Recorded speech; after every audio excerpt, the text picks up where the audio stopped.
masuk ke dalam Masuk lah. ke belakang ya, Iya. ke dalam ya, tembusin ya. Popeyes walaupun udah ada Esmeralda, berani banget. Mereka masih berani nge-pick sih.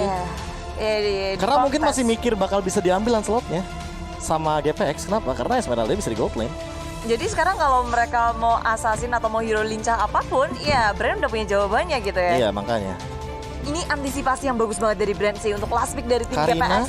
Hero dari Sky atau Karina enak hero loh. Itu 2 marksman by the way. Iya, Brody Dan- sama Isensen. Kimi yang udah diduga-duga sama aku tadi. Nice Gold draft, lane. Be. Kalau udah gold lane. Kalau misalkan emang Wow. Pakitonya ke arah jungler berarti Kimi. Satu-satunya yang bisa diamankan Kimi. Kenapa? Karena emang ya ini hero powernya Cincau juga. Tapi yang nggak aku duga adalah dia ngambil Yusin daripada ngambil Granger. Berarti dia nggak main front to back.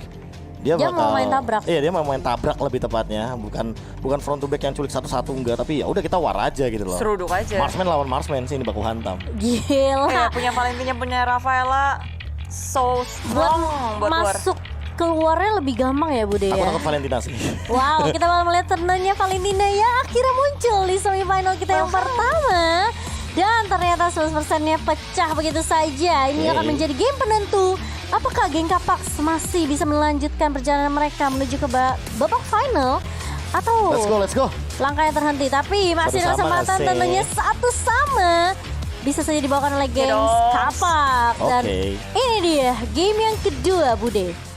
Yap, kedua tim akan memberikan yang terbaik, tapi khususnya kepada GPX mereka nggak boleh melakukan kesalahan, nggak boleh Iya, lengah. bener. Ini adalah nyawa terakhir mereka Betul, di Bude. babak semifinal ini. Dan kalau dari hero-hero kayak ini kan udah beberapa hero emang gacoannya ya B ya, dari GPX Basreng, dan seharusnya mereka lebih enak dong. Ini emang hero pegangan banget Bude. Iya. Makanya aku bisa bilang bahwa apalagi dengan Kimi last pick tadi ya, yang udah praduganya ketika udah ngeliat Lolita gitu loh. Ini bisa dibilang bakal bener-bener zoning out banget, poking banget, dan sama halnya kayak Popol Kupa, dia bakal coba untuk kendaliin rotasinya. Cuma Defrost mungkin akan memiliki rotasi yang berbeda kali ini. Dia bakal nempelin taronya kayaknya. Di area bawah, tapi Cincau udah nyiksa Taro di area bottom lane. Tinggal sedikit lagi HP yang tersisa. Dan dengan bantuan Earl, sekarang mereka bermain agresif, nggak mau digalakin sama Brand Victress. Ini GPX Galax, bos. Maju ke area depan, Defrostnya juga diusir mundur.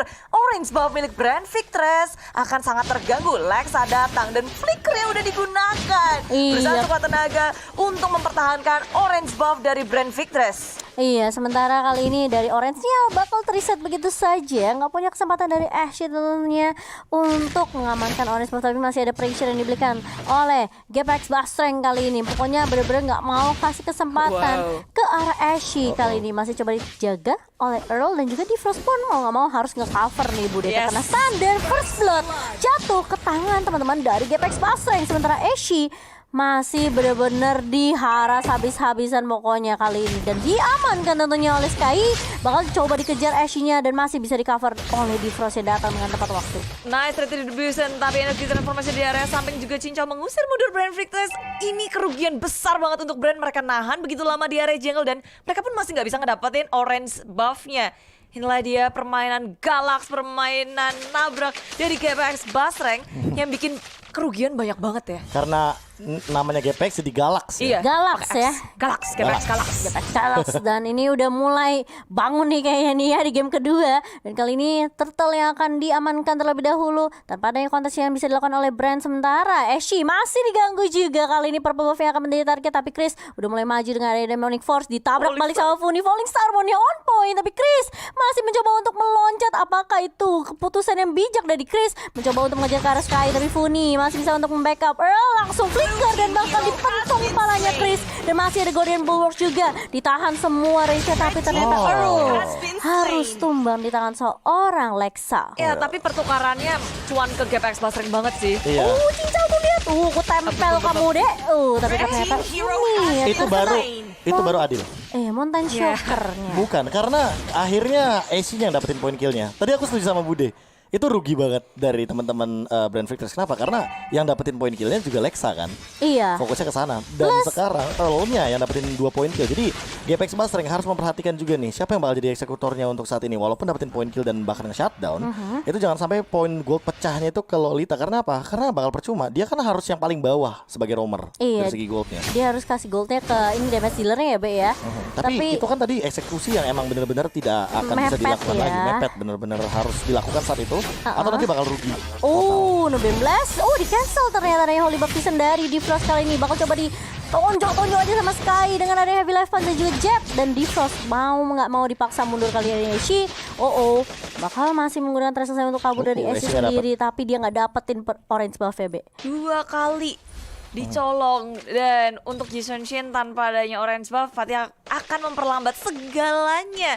Dan memasuki menit keempat sekarang berbeda banget dari game yang pertama. Mereka bisa mengambil alih kontrol kendalinya. Di area bawah akan difokuskan. Apalagi Cincau mirip-mirip kayak ini mainan galak banget dengan adanya Kimi yang punya kekuatan juga cepat untuk nge-meltdown turret, nge-push lane-nya.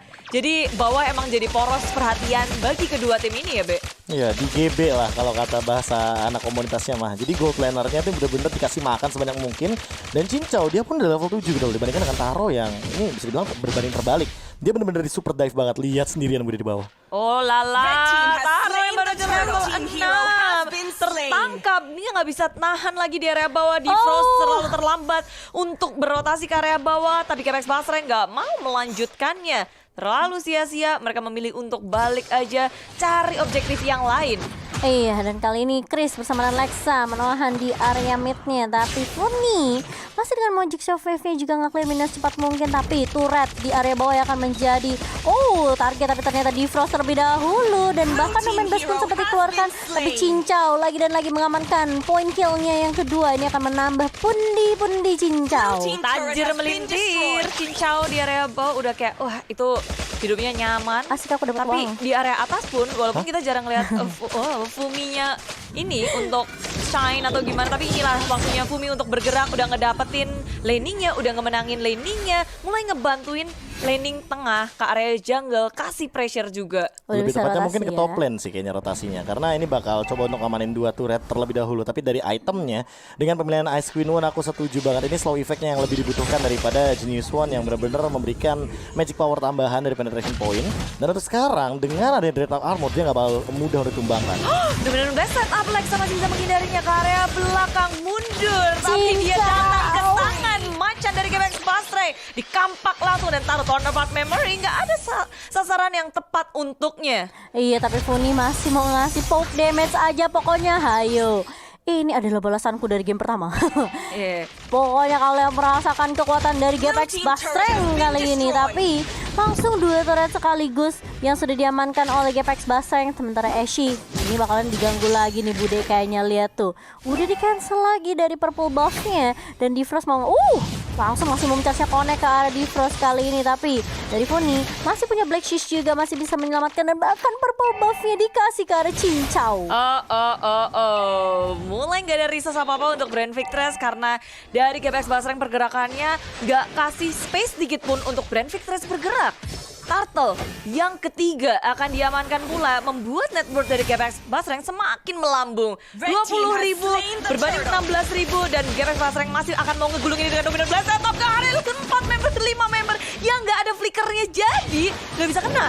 Dan ini dari GPX Basreng masih melanjutkan area polling saat ke area belakang pun di Black Shield di pop up, mencoba untuk mundur. Setup yang tidak bisa dilanjutkan kembali. Brand Victress mencoba melakukan counter attack dari area belakang. Demi Force di pop up ke area Earl dari samping. Funi menjadi korban selanjutnya. Funi masih bisa kabur ke area samping. Sky-nya ngedas. Chris balik lagi ke area belakang. Dibalas oleh Falling Star dari Fumi dan Fumi.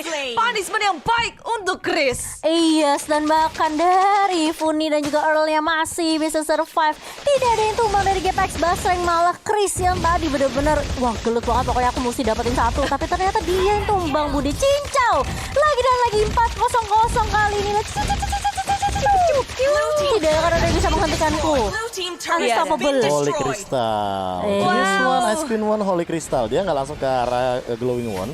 untuk memberikan slow effect yang lebih maksimal lagi. Tapi Holy Crystal dulu lagi winning condition. Damage. Iya, jadi sayang kalau nggak dimaksimalkan. Ya, ini mereka mau ngegulung terus. Dan megang purple buff Kimi-nya. Ya, purple buff-nya. Aduh, Brand Victress mereka nggak tahu ya, kayak di game kedua ini nggak bisa ngapa-ngapain sih kalau aku lihat. Iya. Lebih parah daripada game pertamanya GPX malah. Ya, karena tadi dia udah bawa Brody, kenapa ambil Lee Sin? Aku makanya bertanya-tanya kayak kenapa tidak menggunakan hero yang bener-bener burst dari awal sekaligus gitu loh. Bisa megang early-nya ya. Bisa megang early-nya karena apa? Karena dengan Lee Sin dan Brody itu fall off banget itu di awal. Tapi kita melihat adanya Kimi kayak yang udah aku bilang ketika udah ada Lolita terlebih dahulu yang di ban clean loh si Momo. Bukan Kiminya. Makanya ini bisa dibilang mereka udah apa ya? Mereka nggak ngebaca juga sih misalnya grafik dari GPX Bastreng sendiri. Jadi menarik banget ketika Lolita sudah di-pick oleh Earl tadi di pick yang ketiga sebelum masuk ke banning phase-nya. Jadi dari Brand Victress mereka bingung. Kalau misalnya terlalu fleksibel juga Bude dari GPX sendiri. Cincau bisa mainin apa aja. Dan bahkan dari Funi kita sempat bertanya-tanya kayak, kenapa masih mau Lilia ya? Kenapa nggak Lolita? Tapi ternyata GPX mereka memiliki draft pick dan plan yang lebih matang di game kedua kali ini. Apalagi Funi kita tahu ya, ini dengan Magic Show Face-nya meletup Bude, damage-nya sih kabum, duar. GPX Basreng ini Lord juga akan hadir membantu mereka melakukan push terhadap inhibitornya di area atas.